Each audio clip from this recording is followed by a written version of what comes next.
civilization climbs from the ashes. The coming generations will have something to build upon. But it isn't just knowledge we'd be saving, but humanity's story. Our story. I know what it feels like to be left alone. I will not abandon that boy. I think that's what it's all about.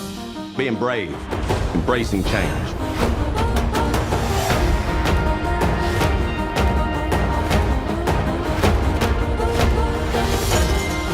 Where we went today, was it real or was it my imagination? I love you. My family is the reason I'm the way I am. Why is that such a big secret? We make the move, and we start again. I have this noise in my head. It'll stop. One day it'll go quiet. You are the bass line.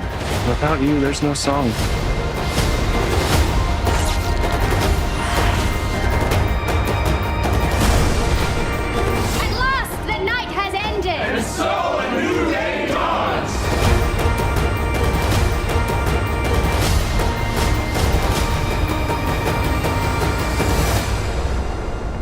Doing good, huh? Real good.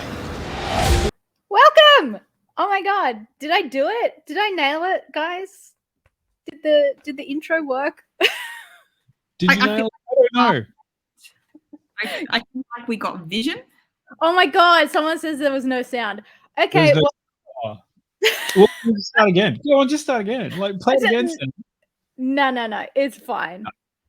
As long as everybody can hear us now, then that's all that matters. Who cares? It was an Apple promoted clip that I found on YouTube. So we're just trying new things. We're winging it, guys. This is the first time I'm in the driver's seat, so bear with us. Excellent. You can hear the talking. Yes, that's what you came here for. You came for the talking. The girls are flying solo, and I don't mean these girls. I mean girls. It would be extremely frightening if they were flying solo. But we just are like on their own, completely detached. Yeah, I was just like, okay, independent boobs, just running wild. Oh goodness. But our show tonight is about all of the crap that we binged watched, either during our Christmas break, the last lockdown, just everything that we haven't reviewed, we're going to talk about. Because we watch so many things that we don't talk about. So much stuff. And to be honest, we don't talk about it because a lot of it's trash. Sometimes we talk about trash, but it's fun trash. Or that's just me. Maybe I'm the only one that just watches a lot of fun trash on repeat in a 5-month lockdown. I mean, there's always room for trash, and I think that sometimes we just need to switch off the part of the brain that has to do a lot of thinking and just watch trash. Yeah, that's my favorite thing to do. Yeah, just chill. Dion, do you binge watch much? No, I stick to mainly art house European cinema and foreign language only. Very serious economic documentaries. Like, that's my only sort of thing. When I don't have to review something for this, I just go very serious. You know, I watch a lot of university, like free university lectures on, the Middle East, all that kind of stuff. That's what I binge. Very highbrow. Do you believe me? No, not for 1 second. Why? Why does nobody believe me? No. I can tell you. Okay, well, I can ask. I will find out. Like, did you find a really good and specifically trash movie or TV series that you really liked? Because I rediscovered my love for something recently, which I always kind of loved. But do you guys find anything new during your lockdown time? Oh, where's my list? I wrote down a whole list of stuff. Okay. Oh, trash TV. I mean, okay, trash might have been a strong word. Some of it is delicious trash. Some of it is genuinely good television that we just haven't talked about because either we don't have time or it doesn't fit within the genre pie that we usually sample from. There's actually a lot I watched that wasn't trash. It was quite good, but not the kind of thing that you would usually talk about. And some of it was trash. Yeah, I mean, some of the stuff that I chose to watch ended up being trash. And it didn't intend it. I'm sorry, we reviewed the I Know What You Did Last Summer series, so like. Oof. Oh, you know what? I forgot to go back and finish it. I deliberately did not go back and finish it. I wanted to find out what Everyone happened. forgot to go back and finish that. That was. I keep getting ads for it every time I like log on to Amazon and I go to watch something. It's like, you should check out this. I'm like, how about no? I should go back. I'm sure that I only had 2 episodes left, and then I could finish it. Yeah. But yeah, I mean, there's so much new content coming out soon, so it was a good time to visit the stuff that we're probably not going to review. Sure. I mean, no one wants me to review 1982's Megaforce, but I'm going to do it anyway. Yeah, I know. Okay. It's like, come on, Barry Bostwick? No, okay. Look, you can look it up and then you can be like, oh, great. Yeah, that's what you're talking about. But I over the Christmas period, I didn't do too much rewatching stuff, really. I mean, you know, what did I watch? I may have watched one of the Hobbit movies again to scratch an itch, and then I realized why. Okay, so like, I know everyone needed to scratch. Everyone hates me for hating Lord of the Rings, but I'm going to make everyone hate me even more and say that I love the Hobbit movies. I find them so accessible.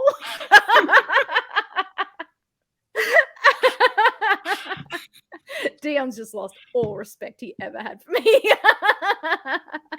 You know what? I don't have strong feelings either way, so you're fine by me.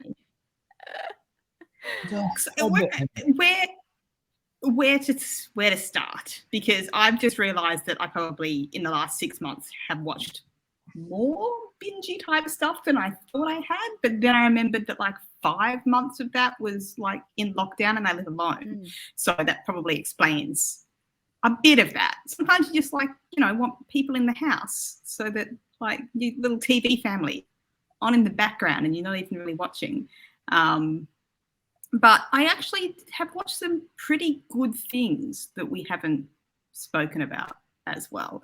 Should we start with trash?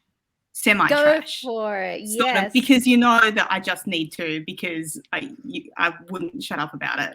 Yes, like kick it off. In lockdown, I decided that I was going to finally finish watching Poldark.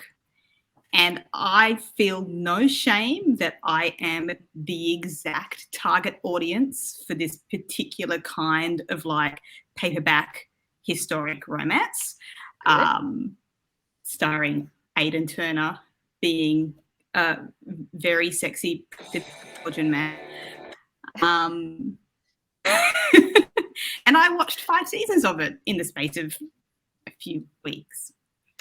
Shall we? And it was fun. For people that don't Show know us what the clip. Poldark is about, should we have a look at the trailer? How do I put this in here now? I'm just gonna work this out. Nope, not that one. This one. There we go.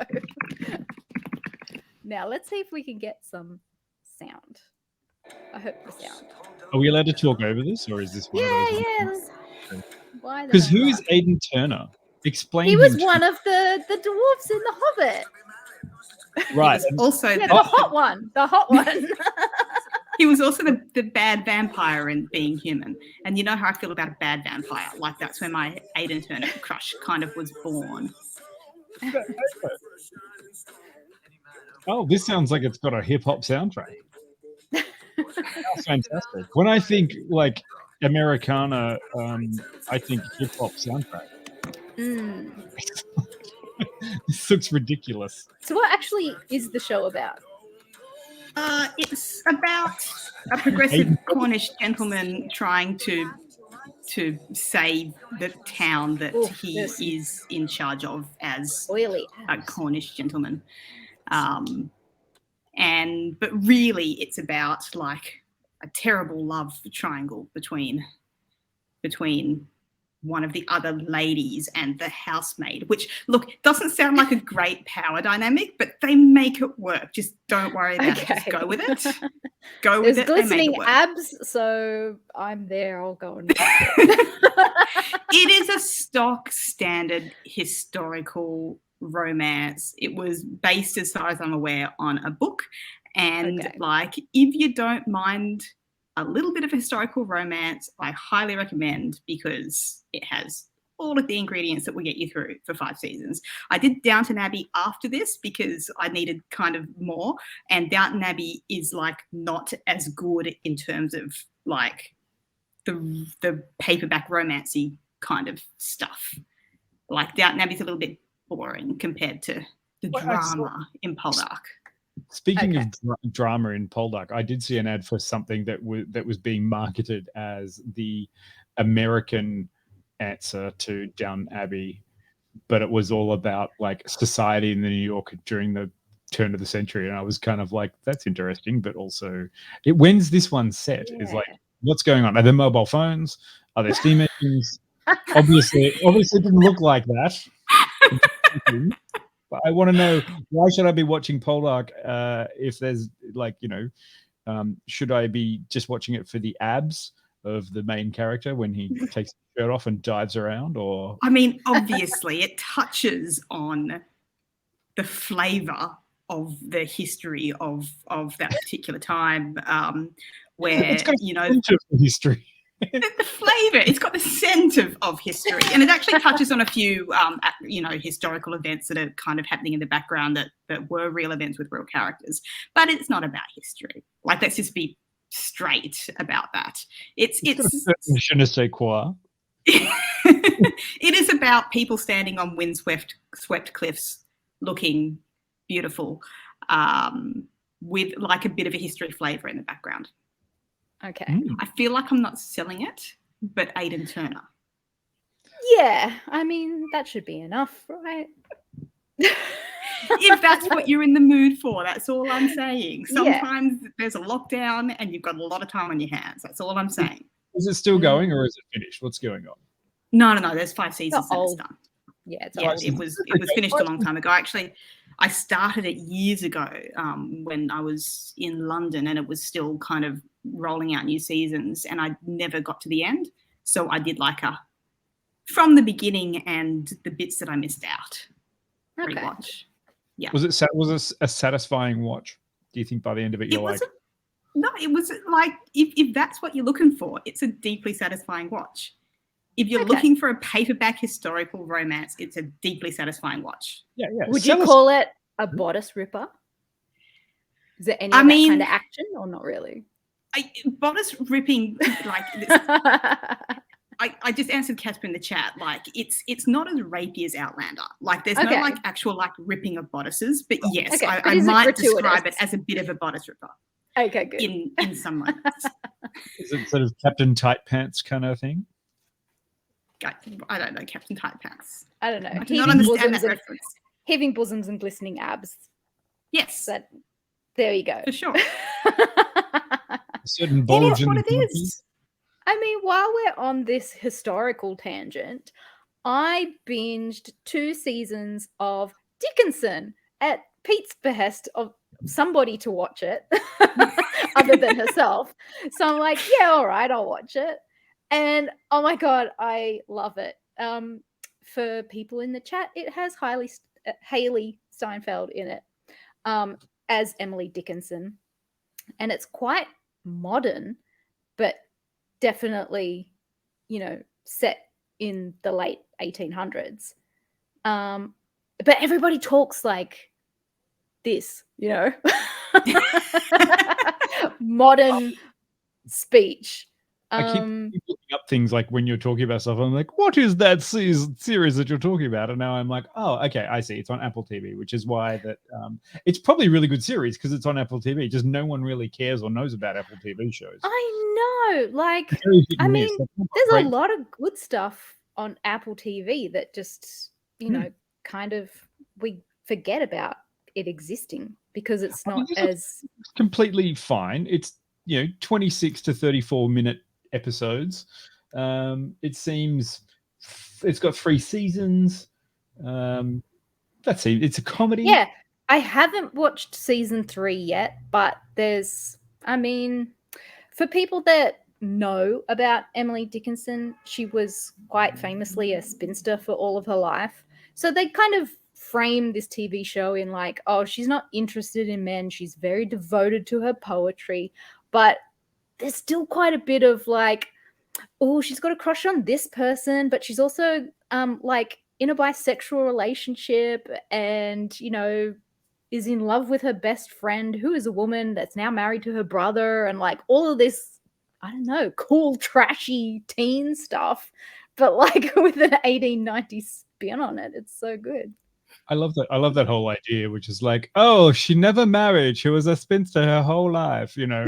Oh, she had a best friend that she lived with for 6 years. Like, it's like, oh, such a best friend. Like, even male or female. It's kind of like, oh, so weird. Yeah, they lived together for 4 years and had a dog. It's like, yeah.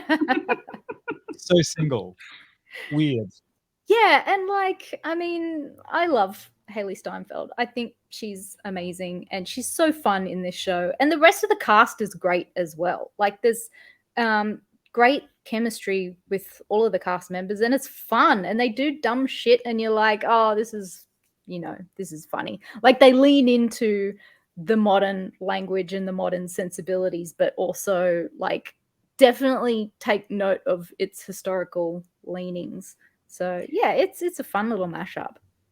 There's a lot from what I've read about Dickinson that the showrunner has brought in that's very historical accurate, which is kind of weird given that tonally the show is not historically accurate, but she's actually pulled so many fine details in that are historically accurate from accounts of Emily Dickinson's life. It's a really, really interesting show.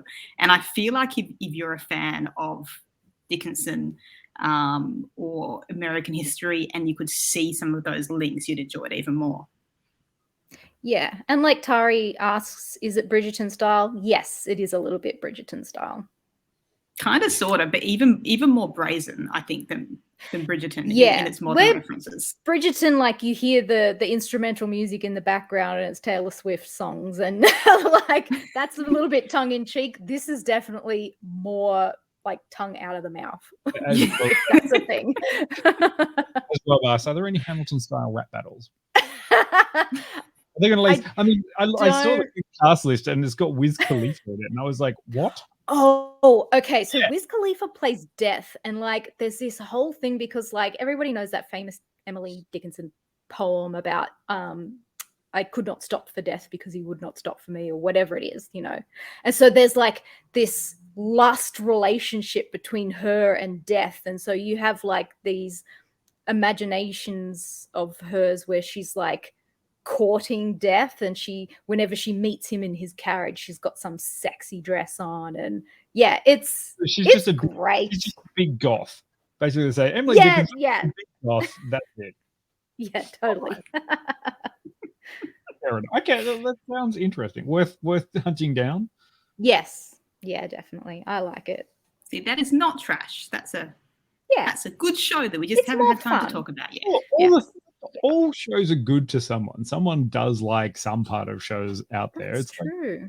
Like, I will never shit on someone's liking. I mean, I will, but I'll do it in the privacy of the internet, which has no repercussions, and it's fine to shit on people's things. I mean, if you like Netflix, they only love it for 3 seasons. Yeah, true. Yeah, it's like, oh, your first season was average. Okay, maybe we'll give you another one, and then after 3, oh, you're really popular. You cancel. Oh my God, Chastangela. Yes, she is the original millennial. It's like as if watching millennials in 1890 on this show. Stop talking about millennials. They're old now. Millennials are kids. Or the Gen Zers now, or whatever. Yeah, I mean, sure. Oh, So, dear. What else? Dion, What else? Dion, what have you got for us? Did you Nothing. I didn't do any binge research. some terrific okay. cool. But you must have binged something in the past few months. Not really. Okay, to be completely honest, what have I had on in the background not paying attention was catching up with Vikings. Okay. The History Channel, very accurate Vikings, learning all about Ragnar Lothbrok and the rest of, his family as they would. Yeah, okay. Look, it was fine. It was one of those ones that I kind of remember. I was like, I remember that show. It's been around for a while. Who made it? That's right, the History Channel. What the fuck are you doing making a drama? But I finally kind of half watched in the background what happened to everyone. I think by the end of the episode, I was like, one of these characters was in the first episode, and then there's one at the end episode, and I was like, that's the only So one. everybody died in the middle? Yeah, pretty much. Okay. Pretty much they all go. But Vikings was an interesting kind of foray into, historical drama. They didn't have they kind of based it on ideas or stories of people, and they kind of made it up. And it's like, it's kind of interesting, but I was kind of like, okay, it's cowboys, it's Vikings, it's fine. I mean, I guess they were slightly more successful than that god awful Britannia. Did it? There was a show called Britannia? You guys didn't try to watch Britannia? No. Okay, so they marketed it as like, oh, this is the next Vikings / Game of Thrones style thing, but it's all going to be about like they missed me with the marketing, like completely. medieval. No, I think it would be more of like, oh god, I don't even know how to describe it. Maybe like a Bronze Age Britain, something like along those lines of like. Sure. They're fighting the Romans or something along those lines. But I tried it and it was fucking awful. Yeah, it sounds like a lot like Camelot. Do you guys ever remember the show Camelot? Which was like, yeah, it was kind of it came out, I think maybe just before around the same time as Game of Thrones when it originally started. And it was terrible.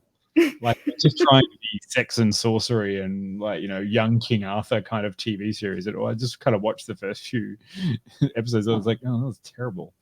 But that's the Viking show was fine after 6 seasons. At least they brought it to an end.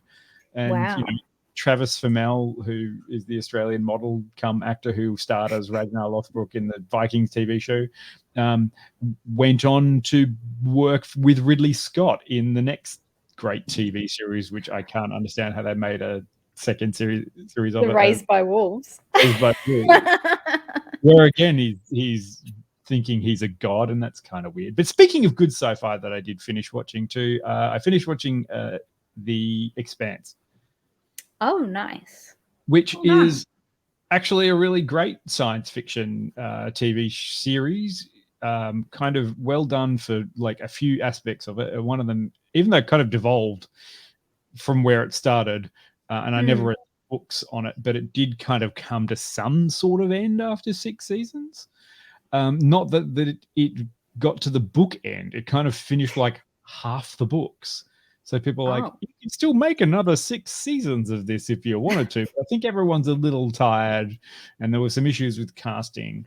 But what I loved about The Expanse, which we have done a podcast of, is that it has really good physics-based space science fiction. That is the one thing I did notice about that show. Like, that was what was fascinating for me. Unfortunately, I didn't continue. I watched a few episodes of season 1, and then it kind of fell behind, and I was watching a lot of other stuff. It's a bit weird, and it threw me for sort of first and half of the second season. And yes, Predicanga, there is 0G sex in the first episode.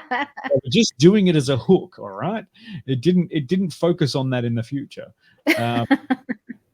But what I really liked about it was they were doing these intense battles and space battles that they tried to do, and it was all computer programmed. So basically, the warships would be like, "Okay, we've sent 6 torpedoes at this person or this other ship." And they just be like, and it's time to have a cup of coffee because they're dead. They can't defeat what they sent against you. And even the people who got like the torpedoes coming towards them, like, yeah, they've sent missiles at us. We're fucked. We can't stop them. And it's just kind of like, holy shit! Imagine that. It's like submarine battles. For like 2 minutes, it's like, well, I've got 2 minutes left, but I'm dead. And they're kind of like, yeah, it was very interesting. But yeah, look, if you can get behind the Expanse, it's got some really interesting science fiction stuff, and it goes full sci-fi.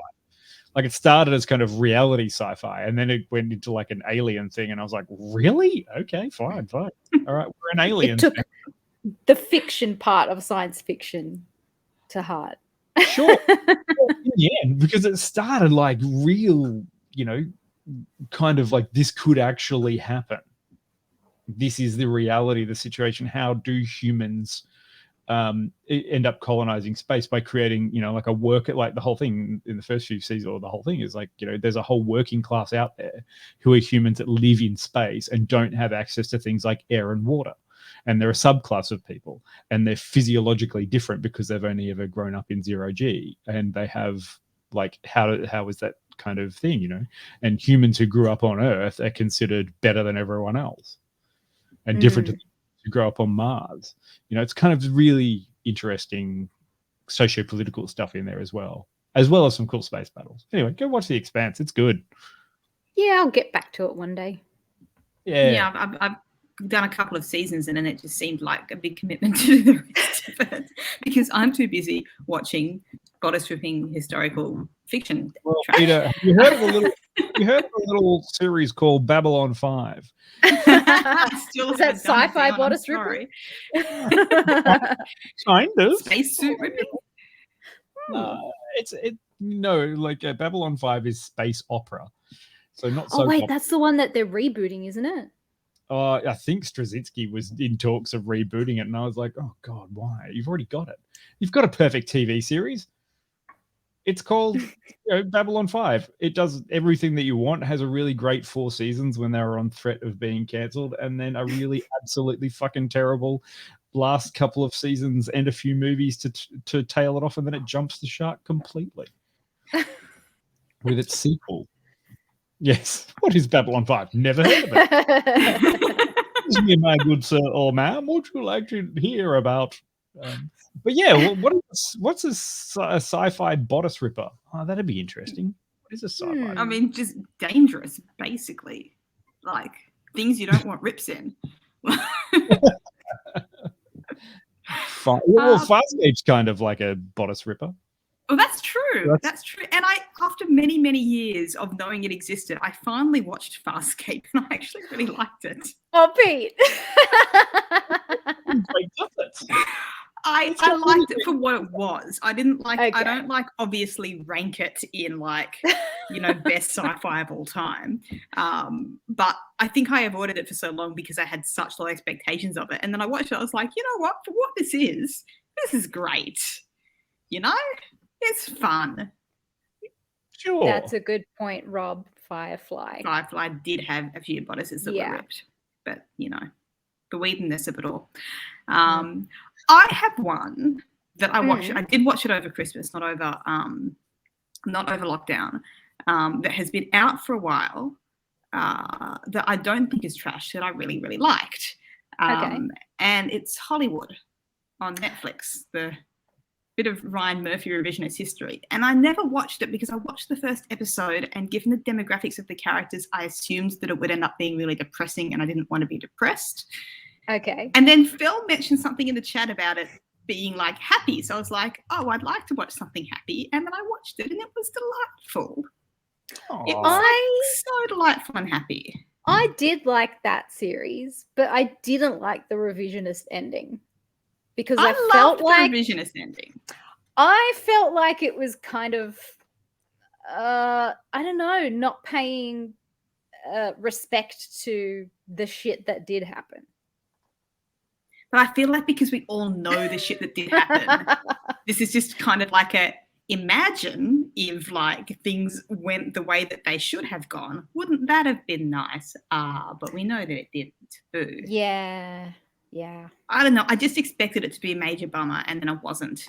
And it was also like just a fun, colourful, beautiful series with great costumes. Yeah. It was fun. Yeah, I mean, it's interesting. Like, sometimes you've got to distinguish that between historical fact and historical fiction, and revisionist kind of history is a bit much like Vikings. I watched that and enjoyed it for what it was, but it obviously was not the same as what fucking happened during the Viking Age. God, who knows? But yeah, as long as you can get past. Do you think it's too close though? Hollywood is not easy enough to be accessible. Whereas in Vikings, you're like, sure, they did that and they were fine. They were noble people who went around and raided for fun and had slaves. Suppose it's the difference in time between us and the Vikings and us and 1940s Hollywood. Yeah. Do you think if we had like, you know, what's one of the current sitcoms like Friends, if they went back and made a revisionist Friends in the future, where, you know, none of the bad jokes happened, or that'd be like 2.5 Men. They just do that. Oh in the God. future. Ew. We've spiraled into a problematic comedy hole now. All comedy is problematic. What are you talking about? Casper does point out Man in High Castle. I have been meaning to watch that because it does look fascinating. It's a what if Nazis won, but it's kind of a isn't it supposed to be like an alternate reality, and they do have portals and stuff to like our reality where the Nazis didn't win or something? I can't remember. It's complicated. I haven't watched it all. I've watched, I think, a couple of. I don't think I've seen the end for some reason. I don't know why I kind of went off it, but yes, there is kind of a complicated. There are like parallel timelines happening, and it gets a bit weird and complicated, but it is good. Yeah, I've been I don't know why I stopped watching it. Now I'm like, why do I not know how that ended? Because I was enjoying it. It is one of those things. Sometimes you start watching shows and you're like, oh yeah, and then it goes away from you and you're like, oh yeah, what happened to that one? Did they finish that? You know, oh, it got cancelled. It's like, oh, did it? Oh, okay, fair enough. But I haven't got much. I find I always get trapped, and I'm sorry if anyone else does it. I end up going back to things I've watched before because I don't like, especially if I'm not paying attention to things. Yeah, it's comfort watch. I'll just watch that again. It's fine. We did a whole episode on that. Yeah. Well, true. Although I've gone back now and started watching something that I watched when I was a teenager, expecting it to be a comfort watch, and it's actually a very uncomfortable watch because I'm realizing that what I thought was romantic when I was a teenager is actually really fucked up. Well, was it the Cosby Show? Felicity. Oh, right. Oh man, I could never get on board with that show. I had such a crush on Noel when I was a kid, and I've watched it again and realized that Noel is such a fucking creep. Oh my God. He's like the quintessential like nice guy creep. And I'm like, oh my God, I was so conditioned.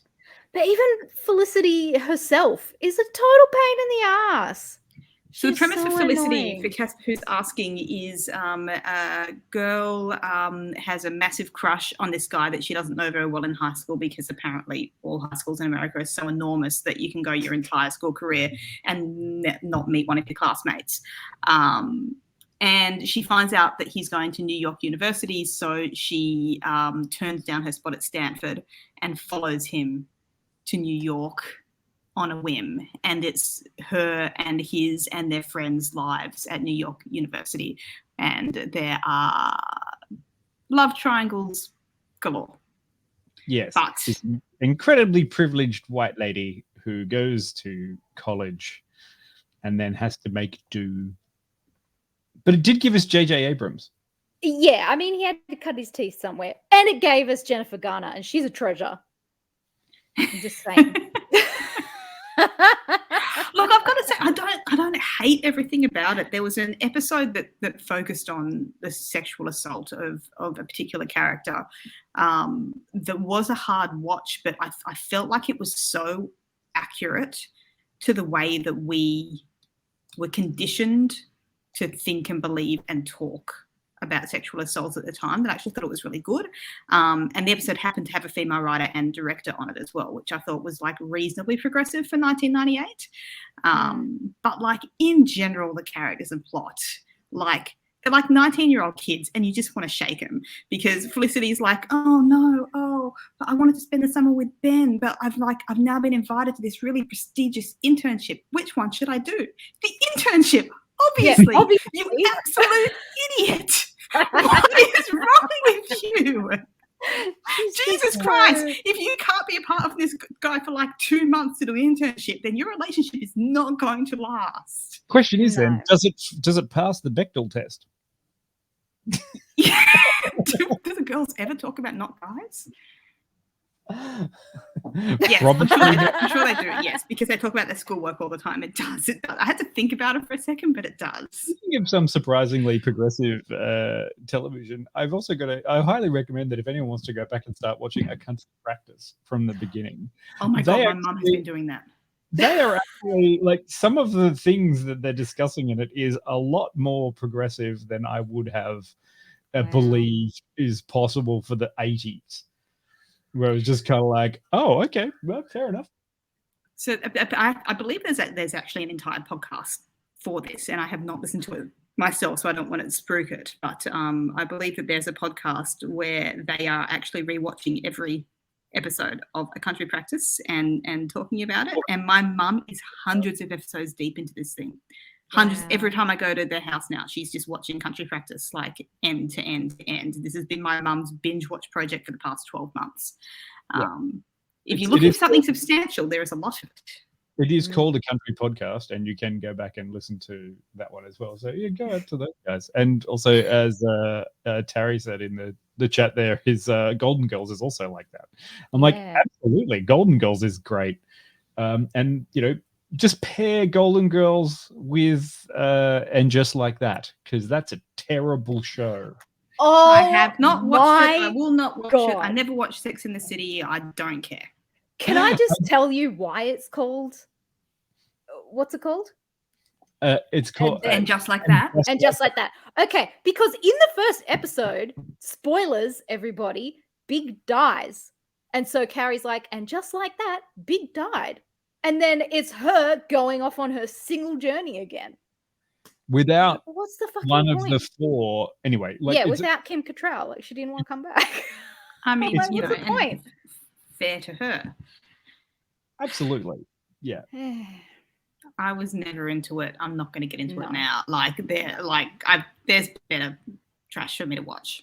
To be honest, which is telling me I'm not implying it's trash. It's just not my kind of trash. I'd much rather a ridiculous historical bodice ripper, or a silly YA, CW sci-fi.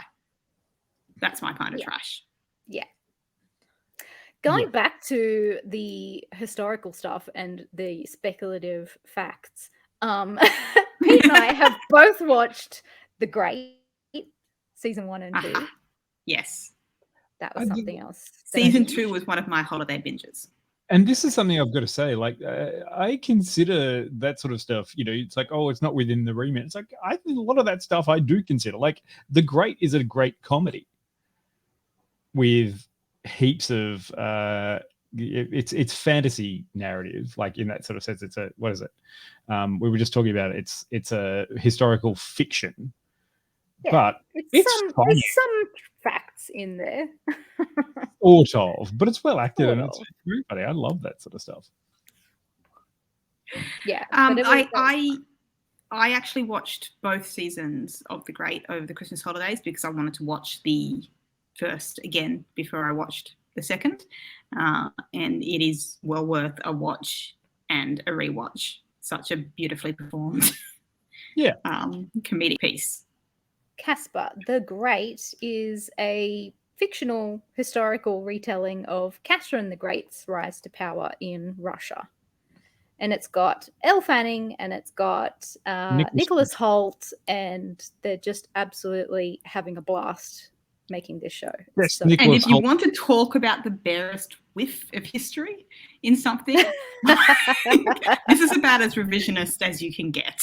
Yes. But I love that. I also love that there's this there's a running joke in the show that Catherine the Great fucked a horse. Yeah. And everyone just believes it. Which is literally and they keep making jokes about it. Yeah, they keep making, even though she's there, she's like, I never fucked a horse. And people are just like, oh, no, we heard you fucked a horse. And it's kind of one of those things that was, in history, it's like, oh, Catherine the Great, she did all these things for Russia, but she might have fucked a horse.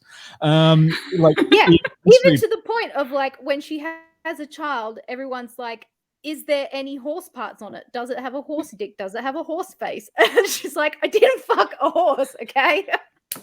It's kind of one of those things. It's like a rumor that they made up to discredit her at one point. It has just persisted through the centuries, but they just make a joke about it during the whole time. Yeah, it was fake news, and everybody believed it. It still is. It's very funny. Like, I highly recommend The Great. Well worth a binge. I do like that. Did anybody watch Doom Patrol season 3? Oh, I did. Yes. That was one that kind of like flew under the radar because it kind of came out towards the end of lockdown. I feel very sorry that I haven't actually finished watching Doom Patrol because it is a great kind of weird and wonderful season. I think I just got like tired of the weird, and I just needed something a bit calmer. Yeah, look, I was watching it when I was hanging out at my parents' place over Christmas, and they came in on the episode where there were zombie buttocks. No, zombie vampire. Were buttocks. That's it.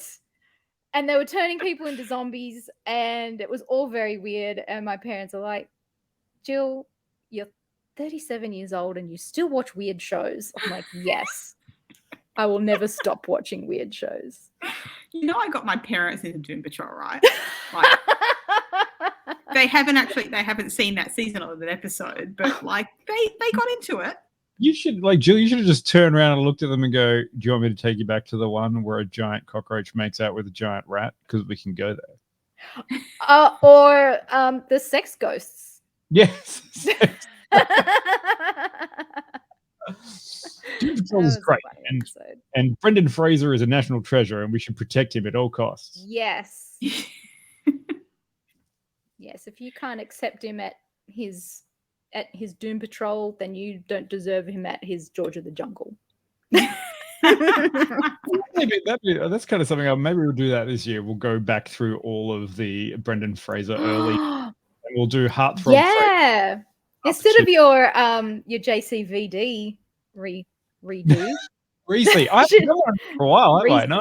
Yeah, we should do Brendan Fraser Reese. Jesus, I should. Fuck it, I'm going to call it right now. 2022, I am going to do another JCVD Reese, which you only did one. No, I've done two. I did Bloodsport and then Kickboxer. Oh no, I did Kickboxer and then Bloodsport. Oh, that's right, you do too. The next one that is up is going to be Universal Soldier. You heard it here first, so go out and watch Universal. Ooh, okay. We'll do that one because it's got Dolph Lundgren in it too. You guys have fun. No, you're not going to join us. Coming to that one, Peter. Because just so I you know, watched Bloodsport. Is that not enough? There are 5 sequels to Universal Soldier, so just so you know that one. If we could go all the way through, and plus, there's more Bloodsport films. There's like 6 Bloodsport films, and then a remake. You should just do it as a highlights reel. You don't need to cover all of them. Dion. I'm going to say that I won't ask you to do it. In 5 years, we're still doing this series. No, but I won't do that. I will just put, like, above everything else, just put Babylon 5 on your list. That's it. That's all I'm going to say. There's so much out there. You're just going to have to keep going back to Babylon 5. I can do that. I can. Babylon 5 sounds a lot better to me than Universal Soldier does right now. Does it though? No, I will watch Universal Soldier over Babylon 5. Like, that's really a TV series with lots of episodes. Universal Soldier, one movie. I'm done. We're not even going to the hard target where JCVD has a mullet and is from the bayou. That's fucking great. Ooh, that sounds like Steven Seagal level of like wacky character. It kind of is. He's a Cajun man. It's like, just okay, so Belgium, slightly French accent. Yeah, Oh, okay, I'll pay it. Okay, fair enough. Belgium. Oh no, don't rewatch Lost. No one should ever rewatch Lost. That's a show that lost me. Yeah, I didn't watch past a season of Lost. I finished Lost. I am the only person I know that finished Lost, and it still didn't make sense at the end. Still didn't make sense. I'm like, did anybody know what they were trying to tell in this show? Like, what story they were trying to tell? Because there were so many, like, what I feel like are fighting theories on what was supposed to actually be happening, and then at the end they're just like, yeah, no, it was purgatory. I'm like, we knew that from season 1, and you tried to deny it this whole time by like giving us all these other, tangents, and then at the end it's like, no, it was purgatory. Yeah. So kind of like the end of Gossip Girl, where they were like, yeah, we didn't really think about this at all. So we're just going to make it one of the characters, and it's not going to make any sense. Here's a good point. What the fuck is Gossip Girl? XOXO? I don't know. I've never Isn't it about like a girl that writes a column, but she's like, wait, have you guys never watched any Gossip Girl? I don't even know what. Wow! Look, I know it's got the guy, and Sebastian was in it, and talk about delicious teeny trash. Like that's Sebastian. I mean, Blake Lively is amazing. Sebastian Stan, keep up. Oh. My second husband. I'm not sure that I would flag Gossip Girl for a bingeable rewatch unless it's really your thing, but it's a ridiculous story about extremely privileged teenagers who live in New York, and the Gossip Girl is the anonymous gossip poster that kind of triggers a lot of the story. And when they reveal the Gossip Girl at the end of quite a few seasons, they reveal it as a character who's been a character the whole time, who was frequently like targeted by Gossip Girl, and it kind of like fucked up his life. And they were like, oh no, wait, we need it to be someone. It was him. Like, but that makes no sense. Shh, it was him. It sounds like it's like Bridgerton. Which one came first? Gossip Girl, obviously. Right. Pete, Okay. I think you should do us all a favor and watch the reboot Gossip Girl and tell us what it's like.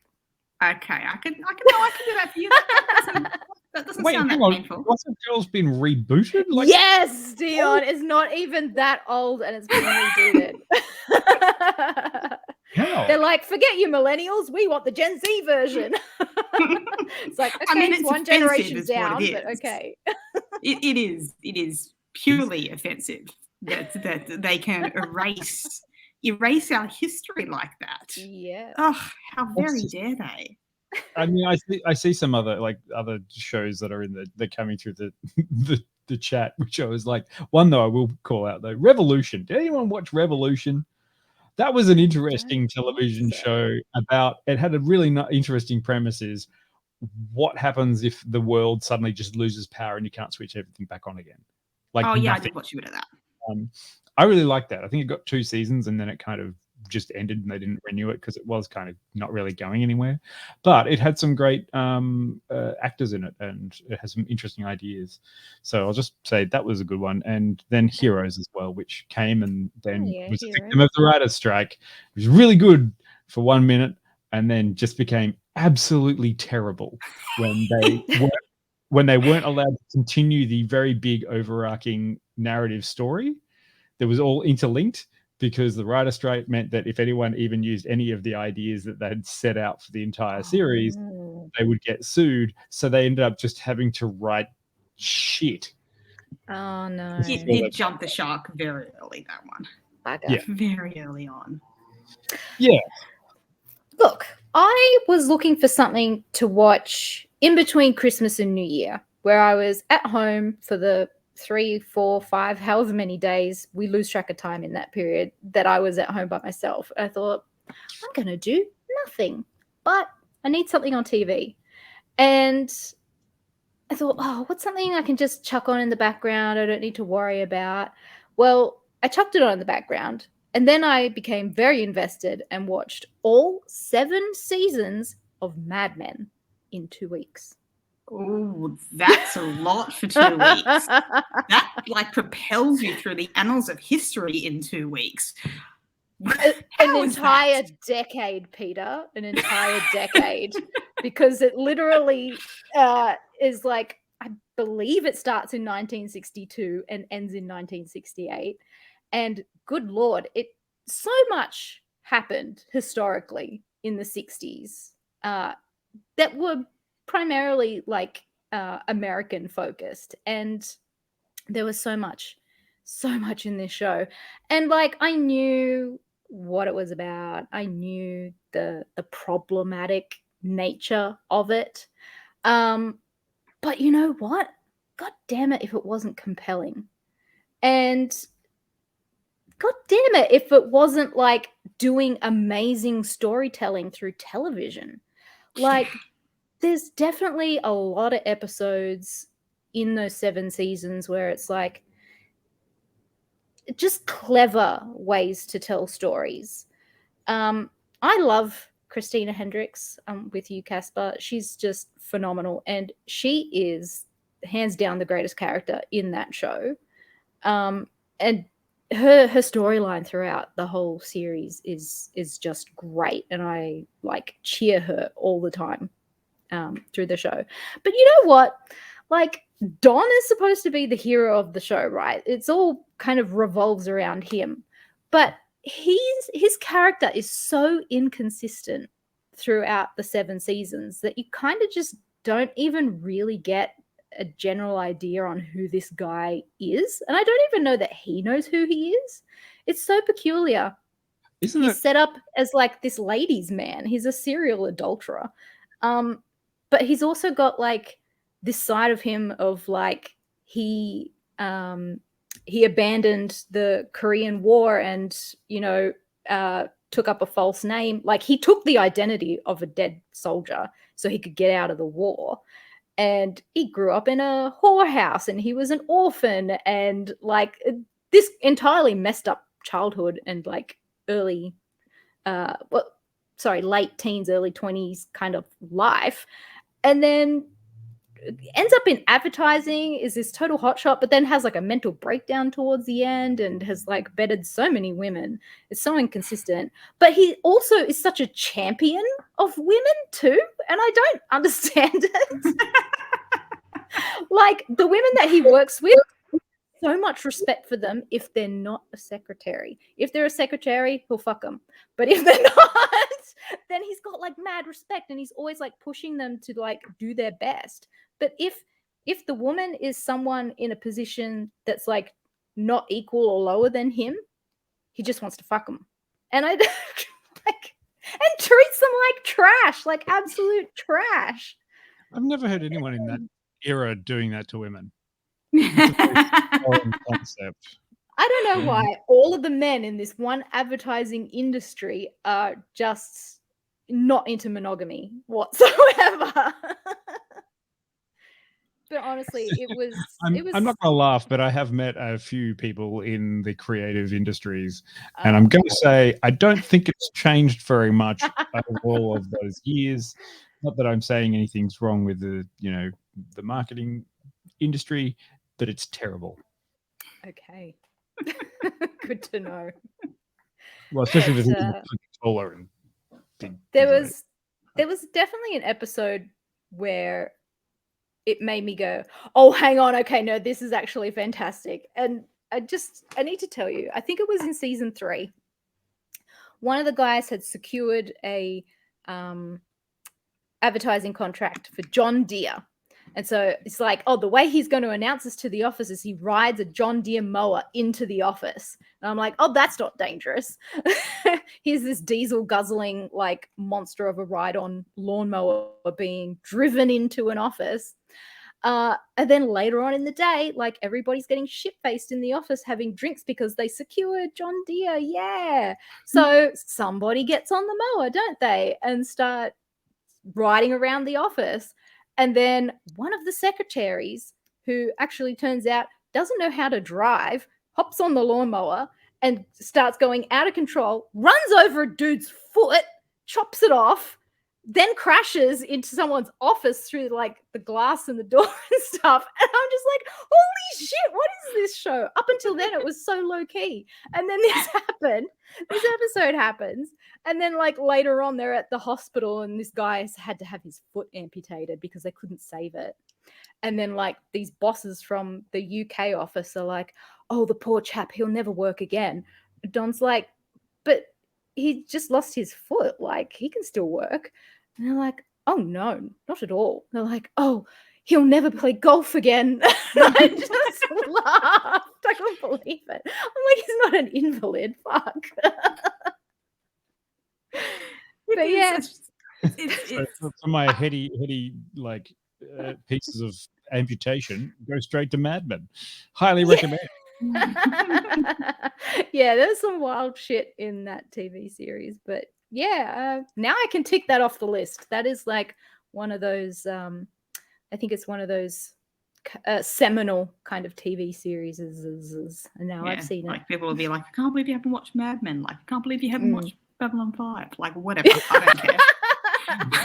Come on, Peter, have you not watched Breaking Bad and The Wire? Why have you not? I have watched both of those things, although I haven't actually watched the end of Breaking Bad, but they took too long to bring it out, and I can't be bothered to rewatch all of it to understand it. So, look, haven't even got to my entirely Pace phase of the lockdown yet. Ooh, love some Lee Pace face. Yeah, I watched *Halt and Catch Fire* on SBS online. Early lockdown, and that was a great binge. Where did you start with Lee Pace though, Peter? I started at *Halt and Catch Fire* and I followed up with *Pushing Daisies* because I needed more Lee after I'd finished. *Pushing Daisies*. That is a show I love rewatching. Isn't it a lovely show? Oh, it's just so everything sweet about it. There's that bit where they kiss through the Glad wrap, and I was like, oh, this is so cute. Stop it. It's adorable. It's adorable. It's such a beautiful little piece of fantasy romance storytelling. But *Halt and Catch Fire* is also really, really good. I'd only ever seen the first season previously. Okay. And, because it was lockdown, I pushed through all 4. But I would recommend, if you haven't seen it and you feel like a little bit of a binge, it's like a solid show, not just because Lee Pace is adorable. Little bit of premise. What's it about? It is about a team of programmers and engineers trying to get ahead of the pack in developing computer technology in the 80s. Oh, okay. The cutthroat world of... Yeah. I loved it too. I think I watched the first season. I never went back after the second. I think I started watching the second season and never finished watching it. But I want to go back and finish it off because it's a good show. Like, it's so interesting and it's got a lot of great acting in it. And like, I was just like, oh, I'm hooked by this thing. It's great.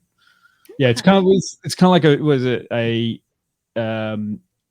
a fictional history of the IBM, Microsoft, Apple race to create personal computers. And it's imagining that there are like other players in that race that are just on the edge of pipping them. Yeah. But it's interesting. It's interesting if you're kind of, interested in that era of programming and the advances that were being made, and I guess imagining how some of those advances might have been made. But it's also a solid drama. There's a lot going on between the characters, and Lee Pace is adorable. What can I say? Well, I'll give it a go. And it's got Mackenzie Davis as well. Yeah. I think everyone, I have to make a confession because everyone in the chat is talking about how they've been binging the new Doctor Who episodes. And my awful confession is that I think I might be a season behind on Doctor Who. Oh, yeah, no, I definitely am. I have not seen the last season. Not that I don't. It just hasn't hit the top of my list. I saw the Eccleston season, and then I sort of gave up. Oh wow, you're wow. So No. I was kind of literally forced to watch it years ago when we were doing Cool Shite. And there was a bunch of stuff, and there was some of the other people that I was podcasting with were very rabid about how great Doctor Who was. And through the David Tennant years, it was kind of like, oh, that's fun. And then it just kind of dropped off for me after that. And then it kind of, like ever since then, I've just kind of like, do I want to go watch it? Nah. Yeah, I love the David Tennant and Matt Smith eras, but I've dropped off a little bit.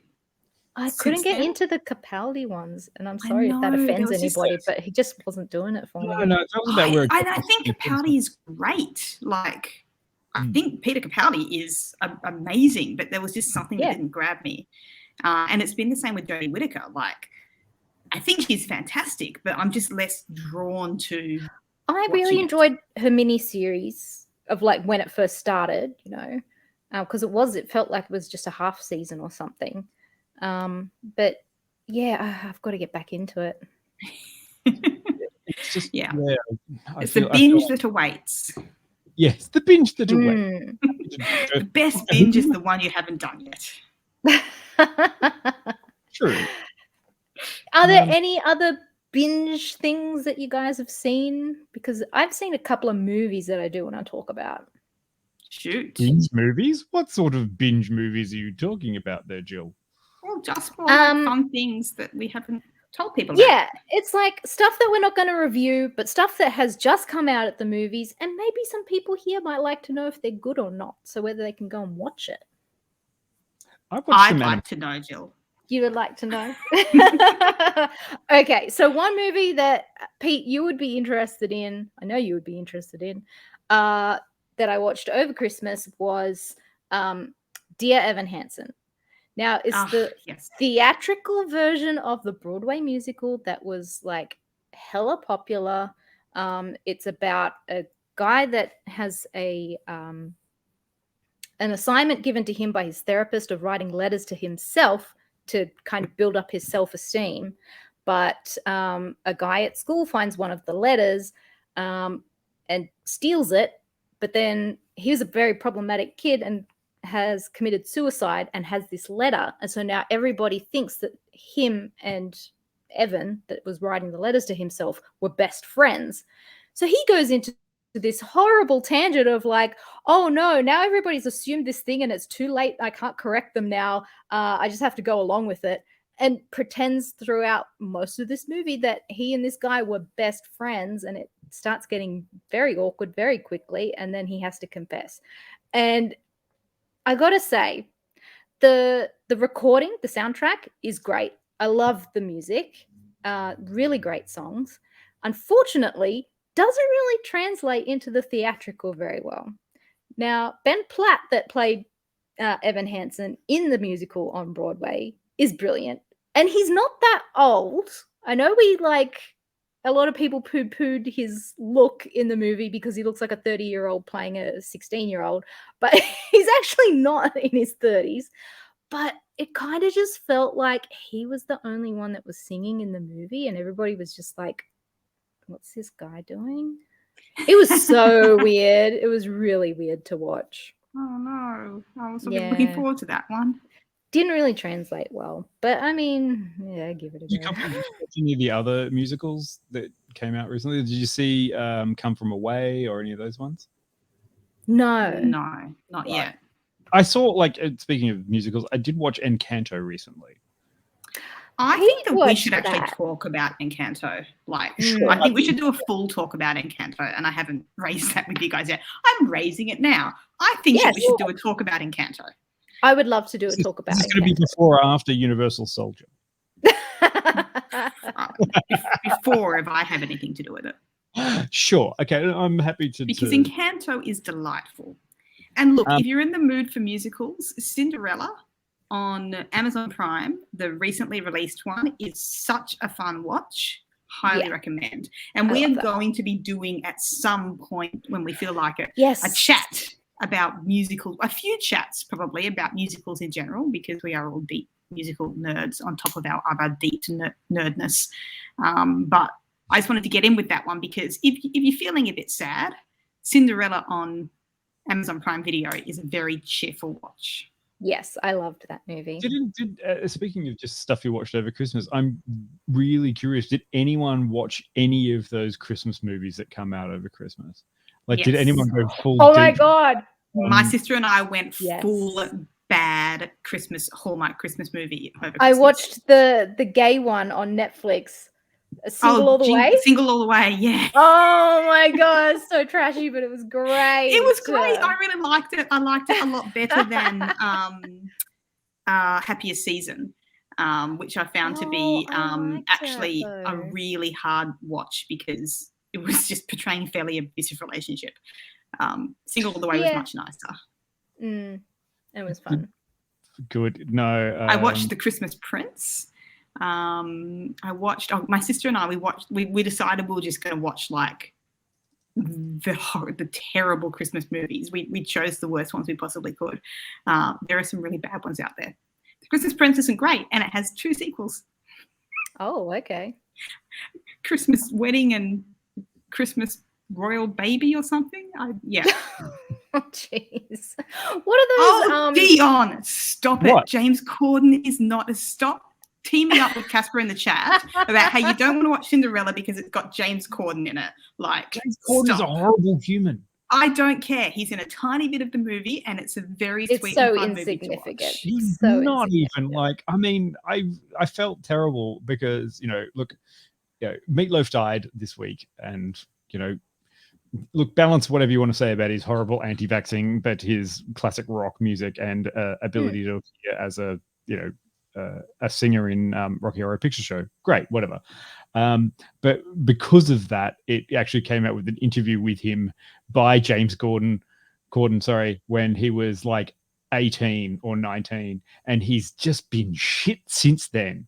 Like, there's no difference between him then and him now, and he's been terrible the entire time. He's just managed to get a job in television and stuck with it, and I hate it.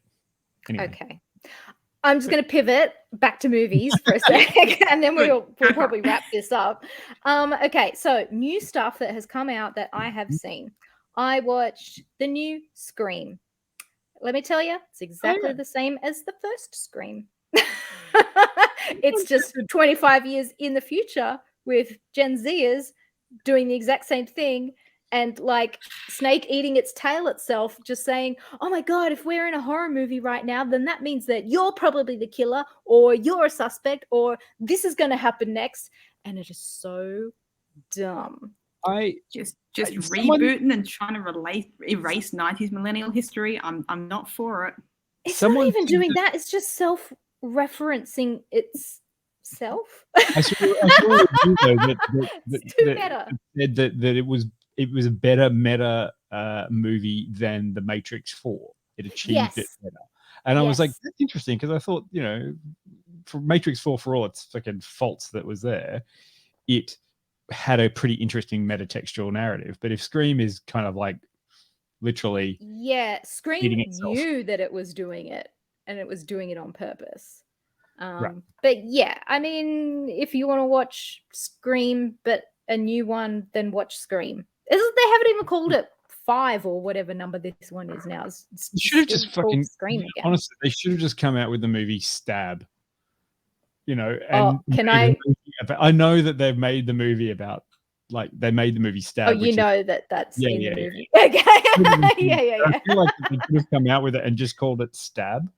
And then even done about the production of the movie that's based on the movie. They could have done anyway. I watched The 355. Chastangela, where are you? Because it was amazing. Sebastian Stan, our boyfriend, in that movie was great. But let me tell you, I have a new woman crush, and it's Jessica Chastain. She is just phenomenal, and I am dying to see The Eyes of Tammy Faye, because like she's doing some makeup work to like look different. But that movie was so cool. So it's about a bunch of women from all different spy agencies around the world teaming up together to stop this huge terrorist threat and just kicking ass. It was the terrorist cool. Sebastian Stan? that's a spoiler, and I will not confirm nor deny that. But yeah, if you get a chance, go and watch the 355. It was so cool. There are a few cliche spy action movie moments, but it is all forgiven for the last huge fight scene, because it was the most kick-ass thing. It sounds. Do you guys remember the Charlie's Angels reboot one? Yes. Yeah.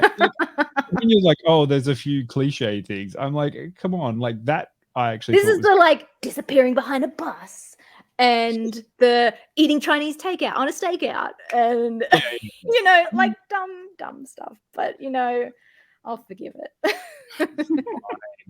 That's fine. Didn't Rob was asking in the chat, so did you see Red Notice? Did we do a show on Red Notice? I just watched Red Notice. I watched it. We didn't. No, we were going to, but we didn't. I think we were going to, and then we watched it. Then we were like, maybe not. Red Notice actually, like I liked the interplay between the characters and what they were doing, but I just hated that it had every single product placement under the sun, and it was very much like, oh, you're all doing this because you have something else you're selling. You're not doing any. You want to be in this movie. You know that if you all come together, you can sell your own products. Like it felt very much like dumb, but like Just Angel says, it was silly and fun. Yeah, it's fine. Like, I'm kind of more interested to see Not highbrow. Oh yeah, definitely go and watch that. And it wrapped up nicely, but it was also like, you know what? All these girls survived and they went back to their own thing, but maybe they'll get back together again. Who knows? Sure. I would watch it if it was a series. So good. Jason Bourne can keep coming back. Yes, that sort of thing. You know, if you're going to have Ocean's 11 or Ocean's 6. Well, Ocean's 8, the all-woman one, that was great. Yeah, like it's all right. And I also love that they fridged fucking George Clooney's character. I like that one. They were just like, oh, he's dead now. I'm like, yay! There's your own back there, guys. It's like, oh, this guy that was in this show, he's dead now. Anyway, moving on. I also watched House of Gucci, and I loved it. I thought it was very good. It's not something that we'd ever review here, but if anybody was thinking of watching it, Lady Gaga is a brilliant actress. And Ben Swallow, how was he? He was good. Yes, I liked him in this. He was very good. I will tell you who was brilliant. Jared Leto. Jared Leto was so good in this movie. Like, he's playing Italian caricature to a T, but like just embracing it so hard. And like, it wasn't poor taste, but it was funny. It was good. I liked it. And it's a dramatized biopic. Like, you can't say it's bad, can you? I feel like if I'm hungover one day, I might be like, yeah, I'll just watch House of Gucci, see what's going on. Yeah, I liked it. And one last one that I saw, Nightmare Alley. So this is the Guillermo del Toro movie with Bradley Cooper. I know. Okay, you can tell me right now. You can tell me right now, Jill. I'm not going to give you spoilers. No, but I had this on the list for reviewing next month in February. So tell me right now, is be putting it on the list, or should we just not talk about it and Don't we'll do put something? it on the list. Don't put it on the list. I'm down with that kind of stuff, but like because I heard some bad shit come out about it. I was like, I'm actually pretty disappointed, to be honest. I mean, when you say Guillermo del Toro, you think, oh, cool, there's going to be amazing monsters, there'll be character suits, there'll be like some sort of special effects or puppetry or whatever. Nope. Especially with Guillermo del Toro, Bradley Cooper, Kate Blanchett, I was like, yes. You know, I know it had all of the things on the list to say this is going to be a great movie. It was very slow to start. When it did get going, I was like, oh, this is going to happen at the end. Like XYZ is going to happen at the end. And then this whole thing just keeps going. And then I'm watching it. I'm like, yeah, I bet you 100% XYZ is going to happen at the end. And what do you know? It happened at the end. And I'm like, oh, God, I saw that coming a mile away. So which one would you say, House of Gucci or Nightmare Alley? House of Gucci. And that one got like, damn. I don't know why people disliked it. I thought it was great. It was cromulent, but not in their alley. I was just disappointed. I was like, not what I was expecting from Del Toro. It's based off a book. It's very, I guess you'd call it like a thriller-ish, but more along like the kind of what do you call those things? Film noir? Like a folklore myth thing. What are those things called? Folklore? No. You know it was the boyfriend's head on the top of the car. Like what do those? Like a horror story, like a with an entire movie. Yeah, it's a horror story, like a urban legend. Urban legend. We got there. We're fine. We got there in the end. Yes. It's urban very, legend. Urban legend. It's an urban legend. Very urban legendy style story. Yes. So Yes. I think that's maybe why the ending was very predictable for me. But yeah, I'm like, because it was dark and moody, and the sets were beautiful, and the costumes were nice. But as for the story, it's just not up to snuff.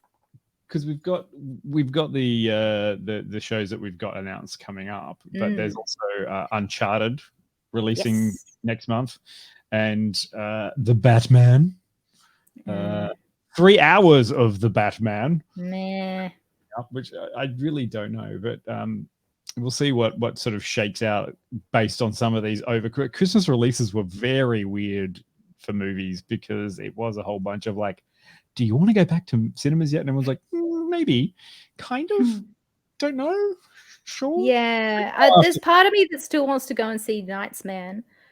Yeah, and I kind of want to see Spencer as well. Sure, I'm just like, after our premiere announced today that they're not actively tracking anything to do with the check-in code. It was just I was like, well, why would I fucking bother? Yes. Well, anyway. I'm lucky that I live a block away from the cinema, and so I get online and I check if the session that's coming up in the next half hour is relatively empty, and if it is, I dash up and I go and watch it. Yeah. So yeah, that's how I've been seeing all of these movies. I haven't even seen Spider-Man yet, and I have become the master of spoiler avoidance. So, just so you guys know. So, I know I'm devastated, but I just can't bring myself to go to a theater at the moment. So, I mean, you're gonna freak out when Spider-Man comes in. Oh. Well, that was Can one I just say also, thank you, Casper, who is once again handing out the gift subs in the chat there. Oh yes, I just subs everywhere. Saw that pass by a while ago in the chat. I was actually speaking of Spider-Man. While we were doing that, I just got the Sony releases today, and Spider-Man Across the Spider-Verse Part 1 is coming in September. Yes. Can't wait. Which should be very interesting. I hope everyone. Peter, did you ever see the Spider-Man Enter the Spider-Verse? Yeah, absolutely. I love it. It's one of my favorite films of the past 5 years, or whenever it was released. And they're making another one. Yes, and I do hope that I manage to see Spider-Man No Way Home before I see Enter the Spider-Verse. Well, look, it'll be on DVD before then, I'm sure. Yeah, fingers crossed I will eventually get to see it, because I was so psyched for that movie, guys. Like, I was really looking forward to it. So that makes me sad. But instead, I'm just going to keep, binging both trashy and half-decent television on Netflix and waiting till I feel like it's safe to go outside again, and it'll be fine. Rob just said in there he watched Puff over the holidays. Oh, thanks, Rob. Yay. Thank you. Thank you. There's been some interesting feedback on Puff. Online. Was there some old person going, "Why is there no magic dragon? I came from magic." Well, there's a lot of very cranky people that are very annoyed that climate change was mentioned for about 5 seconds. How dare you? They are outraged. Outraged, I tell you. I just want to watch Netflix in peace. were they also the sort of people who were grumpy that Grace Tame wasn't smiling today when she had to shake the hand? Ooh, topical. Possibly the same category of people. Yes. Yes, possibly the same category of people. That's all right. They can have those opinions, and they can wrap them up in a tiny little thing and shove them up there. Anyway. So what am I going to go and binge now after we talk? I recommend watching Archive 81 on Netflix because I would like to talk about it in February, please. Okay. Sure. Well, it's a new little spoopy little TV show about cursed videotapes and weird cults. Oh, okay, interesting. I will look into that. Like, I mean, if we're going to go onto some weird shit, can I admit a stupid sort of binge thing that I have watched recently that has nothing to do with any of this, which is Escape to the Chateau. Oh, I love that show. But not just that. Like, was I not content with watching Escape to the Chateau, which for whatever reason, it's actually quite great and wholesome. I even not even binged that. I binged Escape to the Chateau DIY, and it's one of the that's like a reality TV show. Why am I watching a reality TV show? And actually sort of sitting there going, I'm quite enjoying this. No, happens to the best of us. It's like I get in those loops sometimes, particularly when there's some kind of reveal. You know, when there's like a reveal at the end, like it's a makeover show or like a home renovation show or a tiny house show. Yeah. Yeah. This is sort of tiny house, but it's like a tiny castle in France. And these people are very creative at like renoing it themselves. And so now their craft show is about, here's how I DIY all of my stuff and how you can do it too. Kind of, yeah. Like I highly recommend it, Pete. Get into it. You'll just be like, oh, okay. Yeah. All right. Well, I'm going to go and watch Archive 81 now. Yeah. That's like I've got the trailer up. I'll watch it straight after. But let's get into it and send us through stuff. Like, what has everyone out there been watching? What have you guys been watching? Anything that we've missed here? There's a few that I was like, oh yeah.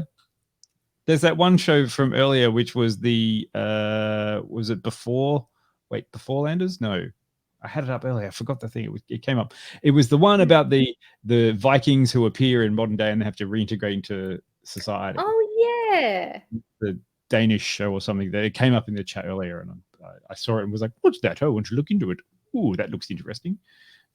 Yes, and Cobra Kai or Beforeigners. That's the one. Thank you. Yes, we'll be doing Cobra Kai next month. Yes, Cobra Kai's on the list. Everything's on the list. And I think we probably need to give a little bit of credit to Elske Norg for telling us multiple times over multiple shows to watch Beforeigners. And now we're like, oh, I just heard of this new show. Yes. What's it called? Is it Beforeigners? Yeah, like, oh, goodness. Yep. Random YouTube influencers? Oh, no. I don't know. It just depends on what are the algorithms. A new thing to binge. Anyway, next Tuesday we will see you back here for Arcane.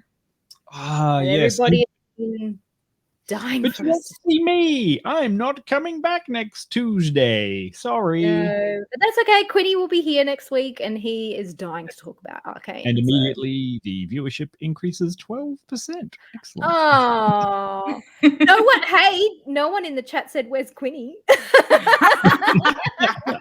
Which is like the one saying that Dion loves you guys. They all know. It's just a running gag.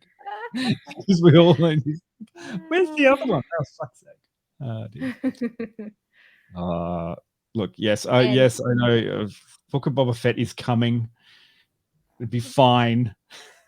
I'm holding off a Book of Boba Fett till they finish the season because I want to see if they manage to do something, and then I can do a whole thing. But yes, I've been wanting to do that for a long time. Anyway, tomorrow's episode will be the Underground Fight Club.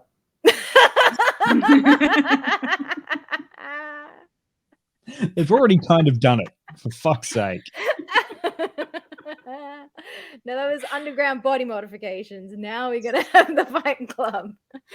They all did the fucking Jesus Christ! Like everybody underground fight with the Mandalorian. Everybody enjoy your government issued public holiday tomorrow. Yes, and we will see you next week. Okay, thank you, everybody. Love you guys. Bye.